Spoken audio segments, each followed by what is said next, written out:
The next step on buildings and cities is walkable cities. Obviously, there's a concept of mixed neighborhood which is taking shape, where you avoid building spread out like in suburbs that are typical of having to drive everywhere, kids having to be picked up by school buses and so on and so forth.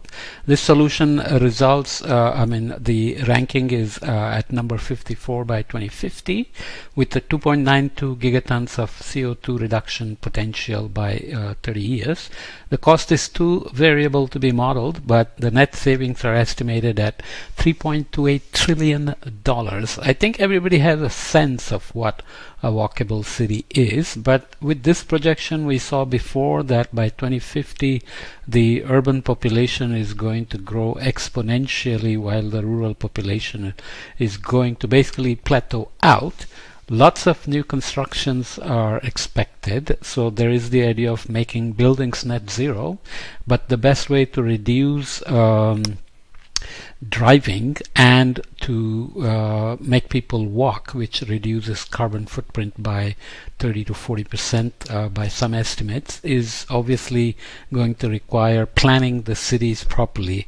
So when you see a place like this now, the San Telmo barrio in Buenos Aires was always a walkable and intimate neighborhood that gathered people into cafes, shops on its cobbled streets. Today, its old churches, antique shops, alleys, and artists attract tourists from around the world. Many such cities exist: Venice, San Sebastian, Paris, Mumbai, and so on. It's a street experience opposite of that on Avenue 9 de Julio, 3 blocks away. A noisy gouge through Buenos Aires through which traffic pours, where big retail towers indifferently over the human beings. But with COVID, you know that this is now a little bit different. You would see most people walking wearing masks, and many people simply avoiding such crowded places. So obviously we have to wait for a few years to see where COVID will leave us in terms of our affinity for such lovely city neighborhoods where you can walk and discover things all the time. This is from a report from Institute for Transportation and Development Policy, which talks about plans like Pedestrians First, tools for a walkable city. So Pedestrians First measures walkability for babies, toddlers, and their caregivers, and everyone in the cities.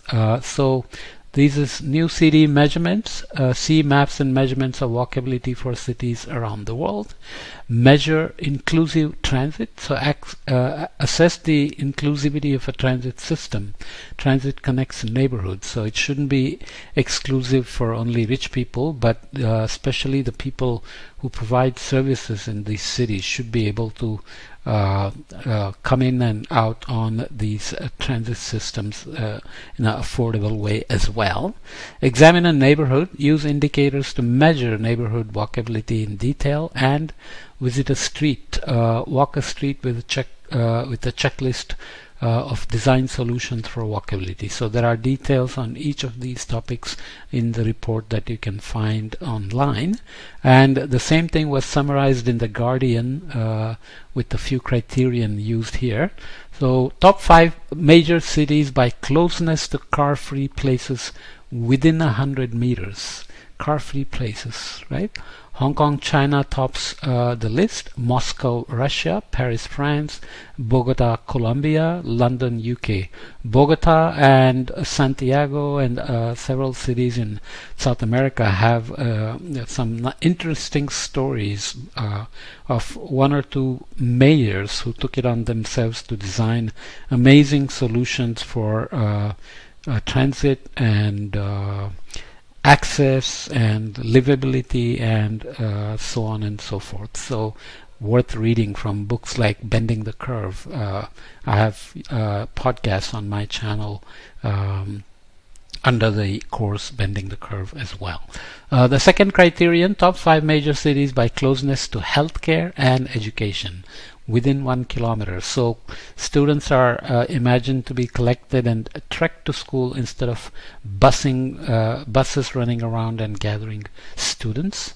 Top one: Paris, France; Lima, Peru; London, UK; Santiago, Chile; Bogota, Colombia. So it's good that Bogota shows up on these lists, and so does Santiago and Lima, Peru. Top 5 major cities by small size of city blocks. So that's also critical by these measures from this report from ITDP. Khartoum, Sudan. How amazing is that this city shows up? Bogota again, Lima, Peru again, Karachi, Pakistan, and Tokyo, Japan. I haven't been to Karachi. I have been to Lima, not to Bogota. Tokyo, of course, not to Khartoum, but these are really worth visiting. So walkability of cities is going to make a huge difference in terms of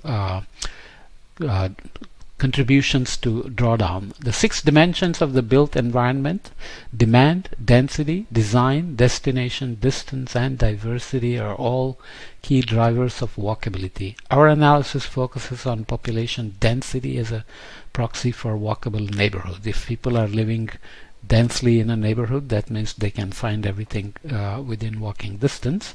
As cities become denser and city planners, commercial enterprises, and residents invest in the 6 Ds that are listed here, 5% of the trips currently made by car can be made by foot instead by 2050.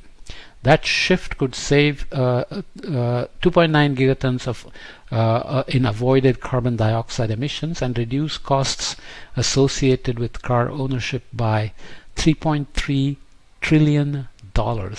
Car ownerships eliminated of the order of $3.3 trillion.